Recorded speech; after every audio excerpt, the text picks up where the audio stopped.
Bienvenue à tous dans cette nouvelle vidéo. On se retrouve pour la quatrième analyse de ce jeudi 7 juillet 2022 sur les Pokémon de la cinquième génération. Et nous allons faire le troisième des singes, offert du coup en début de partie en cinquième génération d'un Pokémon noir et blanc. Et le dernier c'est Floatoutan du coup qui lui possède le type eau pur. Alors le type eau est un bon type en stratégie évidemment, autant défensivement et offensivement. Surtout défensivement parce qu'il apporte 4 résistances pour 2 faiblesses, alors même si ces 2 faiblesses qui dans les soutiens sont plus gênantes. Offensivement c'est un bon type qui est notamment neutre sur le type acier qu'on apprécie évidemment. Mais évidemment, c'est quand même un type qui est pas mal résisté à côté. Et encore une fois, l'importance du double type qui apporte beaucoup plus autant offensivement et défensivement.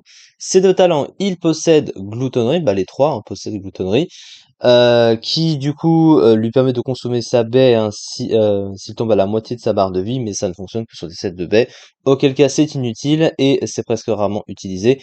Et Torrent qui booste de 50% la puissance de ses attaques de type eau s'il tombe à moins d'un tiers de sa barre de vie, mais c'est assez situationnel comme talent et pas vraiment très utile, parce qu'elle a pas grand chose de plus à ce niveau-là. Au niveau de ses statistiques, ils ont tous les trois les mêmes stats au final. Il a 90 dans les offenses, donc évidemment c'est assez moyen. En tout cas, pas terrible, surtout par rapport aux critères offensifs des Pokémon offensifs d'aujourd'hui. Et à côté de ça, il a 100 en vitesse, qui est un speed tier correct, même si évidemment il est dépassé par d'autres Pokémon. Et surtout, le problème, c'est son bulk, qui est très mauvais. 63 dans les défenses, c'est 75 en PS, c'est pas un bon bulk. Donc il n'a pas une grosse durabilité sur le terrain. Son Mouful, donc lui évidemment il a des attaques de type eau, chaque Pokémon a des attaques de son staff à chaque fois. Lui du coup il possède ébullition, surf, hydrocanon, etc., etc.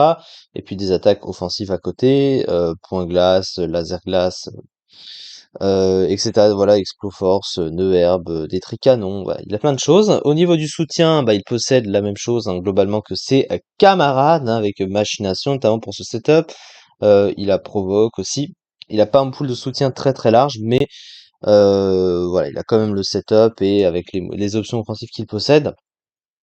Mais le truc, c'est que comme les autres, il peine à se démarquer, et puis surtout déjà il est comparé à beaucoup de Pokémon de type eau. Les types eau, ils sont extrêmement nombreux, c'est le type le plus répandu du jeu, mais son Mouful est pas exceptionnel non plus, il manque aussi d'options pour avoir des sets plus utiles, avoir des sets moins prévisibles, tout du moins, parce que voilà, il a pas grand chose de plus à ce niveau-là. Alors la fiche stratégique, un bon type offensivement, une bonne vitesse, des statistiques offensives correctes, un bon Mouful offensif, avec l'accès à des attaques de boost, des faiblesses courantes au type électrique et au type plante, de mauvaise défense le rendant fragile. Et du coup, curieusement, c'est le plus bas classé des trois, en tout cas ça l'était ici, puisque lui est 117ème quand même, enfin il était 117ème du ZU avec 0,31%, alors que pourtant il n'a pas le pire type des trois, ironiquement, mais au final c'était le moins bien classé. Et du coup, voilà globalement pour ce Pokémon, et c'est ça pour cette vidéo. Et du coup, on se retrouve pour les analyses suivantes, aujourd'hui ou plus tard, je ne sais pas. Merci beaucoup en tout cas de m'avoir suivi, et à très vite pour la suite.